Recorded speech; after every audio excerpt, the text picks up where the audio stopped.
पूर्ववर्ती भूपेश सरकार में सरकारी जमीन के आवंटन को लेकर जारी सभी परिपत्रों को साया सरकार ने निरस्त कर दिया है। विष्णुदेव साया मंत्रिमंडल की बैठक में परिपत्र निरस्त करने के प्रस्ताव पर मुहर लगाई गई।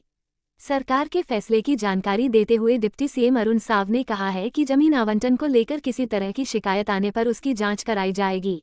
साया सरकार के इस फैसले के अनुसार निरस्त किए गए प्रपत्रों में राजस्व एवं आपदा प्रबंधन विभाग द्वारा नगरीय क्षेत्रों में अतिक्रमित भूमि के व्यवस्थापन, शासकीय भूमि के आवंटन एवं वार्षिक भू भाटक के निर्धारण एवं वसूली प्रक्रिया संबंधी 11 सितंबर 2019 को जारी परिपत्र, नगरीय क्षेत्रों में प्रदत्त स्थायी पट्टों का भूमिस्वामी हक प्रदान किए जाने संबंधी 26 अक्टूबर 2019 को जारी परिपत्र, नजूल के स्थायी पट्टों की भूमि को भूमिस्वामी हक में परिवर्तित किए जाने के लिए 20 मई 2020 को जारी परिपत्र तथा नगरीय क्षेत्रों में शासकीय भूमि के आवंटन, अतिक्रमित भूमि के व्यवस्थापन और भूमि स्वामी हक प्रदान करने के संबंध में 24 फरवरी 2024 को जारी परिपत्र शामिल हैं। मंत्रिपरिषद की बैठक में ये भी निर्णय लिया गया कि इन प्रपत्रों के अंतर्गत जारी जिन लोगों को भूमि आवंटित किया गया था, उनकी जानकारी राजस्व विभाग की वेबसाइट पर भी दी जाएगी। इसके साथ ही इस विषय में कोई भी आपत्ति और शिकायत प्राप्त होने पर संभागीय आयुक्त द्वारा इसकी सुनवाई की जाएगी। आज मंत्रिपरिषद की बैठक राज्य के मुख्यमंत्री माननीय विष्णुदेव साय जी की अध्यक्षता में मंत्रालय में संपन्न हुई है। मंत्रिपरिषद ने आज प्रथम अनुपूरक अनुमान 2024-25 का विधानसभा में उपस्थापन के लिए छत्तीसगढ़ विनियोग विधेयक 2024 के प्रारूप का अनुमोदन किया है।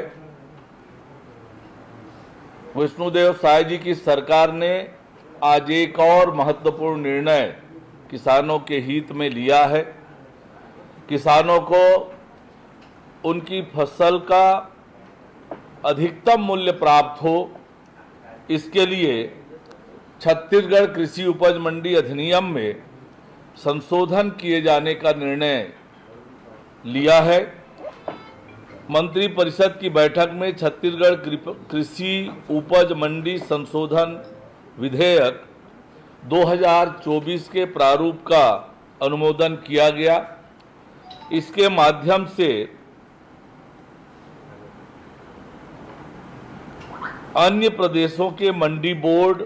अथवा समिति के एकल पंजीयन तथा अनुज्ञप्तिधारी व्यापारी एवं प्रसंस्करणकर्ता भारत सरकार द्वारा संचालित ई नाम पोर्टल राष्ट्रीय कृषि बाजार के माध्यम से अधिसूचित कृषि उपज की खरीदी व बिक्री बिना पंजीयन के कर सकेंगे। इससे छत्तीसगढ़ राज्य के किसानों और विक्रेताओं को अधिकतम मूल्य मिल पाएगा। संशोधन के प्रस्ताव के अनुसार मंडी फीस के स्थान पर अब मंडी फीस तथा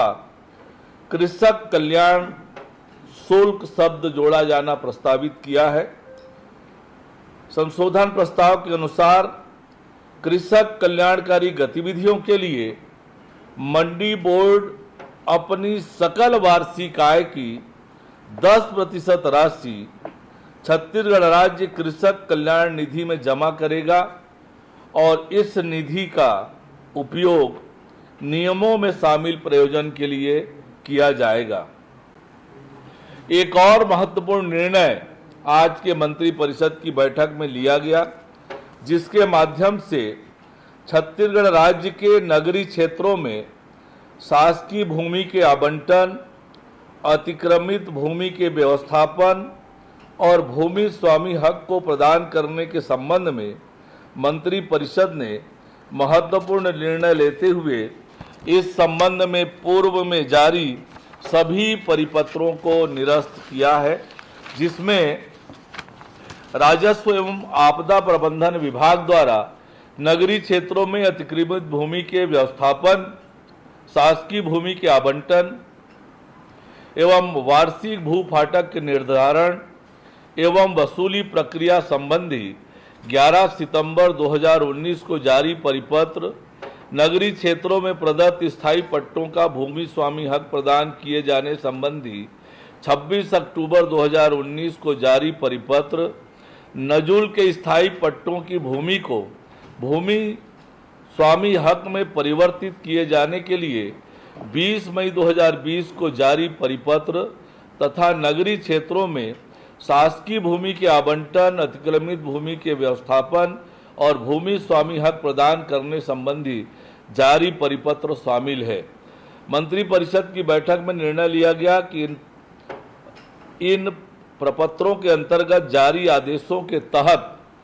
आवंटित भूमि की जानकारी राजस्व विभाग की वेबसाइट पर प्रदर्शित की जाएगी और इस संबंध में किसी को कोई आपत्ति या शिकायत हो तो शिकायत प्राप्त होने पर संभागीय आयुक्त इसकी सुनवाई करेंगे। मंत्रिपरिषद की बैठक में जीएसटी माल और सेवा कर संशोधन अधिनियम विधेयक 2024 के प्रारूप का अनुमोदन किया गया। जीएसटी काउंसिल द्वारा इनपुट सर्विस डिस्ट्रीब्यूटर के संबंध में आगत कर प्रत्यक्ष लिए जाने के प्रावधान को युक्ति युक्त बनाने एवं पान मसाला गुटखा इत्यादि के विनिर्माण में लगने वाले मशीनों के रजिस्ट्रीकरण के लिए अधिनियम में कुछ संशोधन करने का निर्णय लिया गया था। इस निर्णय के परिप्रेक्ष्य में केंद्रीय माल और सेवा कर संशोधन अधिनियम 2024 15 फरवरी 2024 को अधिसूचित किया है। इस संबंध में छत्तीसगढ़ माल और सेवा कर अधिनियम 2017 में तदनुसार संशोधन किया जाना प्रस्तावित किया गया है। छत्तीसगढ़ लोक सेवा आयोग का 22वां वार्षिक प्रतिवेदन 1 अप्रैल 2022 से 31 मार्च 2023 तक की अवधि के लिए विधानसभा के पटल में रखे जाने हेतु अग्रिम कार्यवाही करने के लिए सामान्य प्रशासन विभाग को अधिकृत किया गया। हम सब ने भी देखा कि अभी आईईडी ब्लास्ट में हमारे मोआ के रहने वाले एसटीएफ के जवान भरतलाल साहू शहीद हुए हैं और उनकी स्मृति को अक्षुण्ण बनाए रखने के लिए प्रदेश के मुख्यमंत्री आदरणीय विष्णुदेव साय जी ने मोआ बाजार चौक रायपुर का नामकरण शहीद भरतलाल साहू चौक करने की घोषणा उन्होंने की है। For more news updates, do subscribe, like, share and comment. Clipper 28